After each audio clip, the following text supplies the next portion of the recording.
আসসালামু আলাইকুম প্রিয় বন্ধুরা, আপনারা সবাই কেমন আছেন? আশা করি সবাই ভালো আছেন। আলহামদুলিল্লাহ আমিও ভালো আছি। তবে বেশি ভালো না, আমার ছোট ছেলেটা কালকে অ্যাক্সিডেন্ট করে খুবই অসুস্থ। তো মনও খারাপ, আর কিছুই ভালো লাগতেছে না। ভাবলাম যে পটল দিয়ে মাছের ডিম দিয়ে ভাজি করি, সেটা আপনাদেরকে একটু শেয়ার করব। তো আমি দিয়ে পটল কেটে নিয়েছি, আর ধুয়ে পরিষ্কার করে মাছের ডিমটা ধুয়ে নিয়েছি। তো এখন বসে দিচ্ছি একটা ফ্রাই প্যানে দিয়ে দিয়েছি সরিষার তেল। তেল দিয়ে পেঁয়াজ, টমেটো, কাঁচামরিচ দিয়ে একটু আদা রসুন পেস্ট দিয়ে দিয়ে দিলাম একটু জিরা বাটা, দিয়ে দিলাম মরিচের গুঁড়া, একটু হলুদের গুঁড়া। তো সব দিয়ে আমি এটাকে কষিয়ে নেব।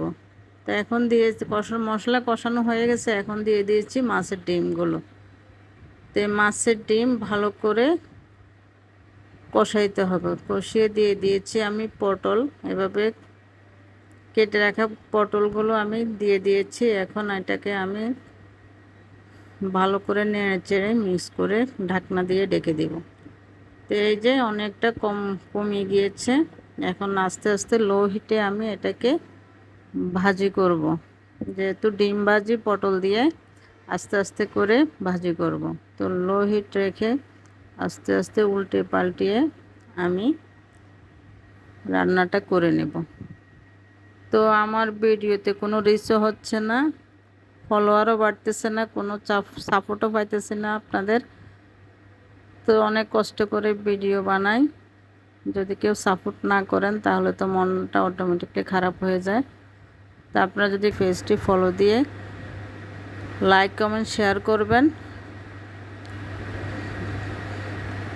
আর সাথে আমার ইউটিউব চ্যানেলটিও সাবস্ক্রাইব করবেন, সেটা আমার অনুরোধ আপনাদের কাছে। তো অনেক দিন থেকে ভিডিও বানাচ্ছি, কোনো রিচও পাচ্ছি না, কোনো ফলোয়ারও পাচ্ছি না। তো এই যে আমার মাছের ডিমটা আস্তে আস্তে আমি লো হিটে লাল লাল করে ভেজে নেব। এটার যদিও পানি থাকে তাহলে খেতে ভালো লাগবে না, আস্তে আস্তে ভাজি করলে খেতে অনেক মজা হয়। এভাবে আপনারা ভাজি করে খাবেন পটল আর মাছের ডিম দিয়ে, খুবই সুস্বাদু একটা রান্না। তো আপনারা করে খাবেন, এভাবে রান্না করে খাবেন, খেয়ে আমাকে জানাবেন কেমন হয়েছে। আর আমার পেজটি অবশ্যই অবশ্যই লাইক কমেন্ট শেয়ার করবেন, পেজটি ফলো দিবেন যেন সবাই দেখতে পায়।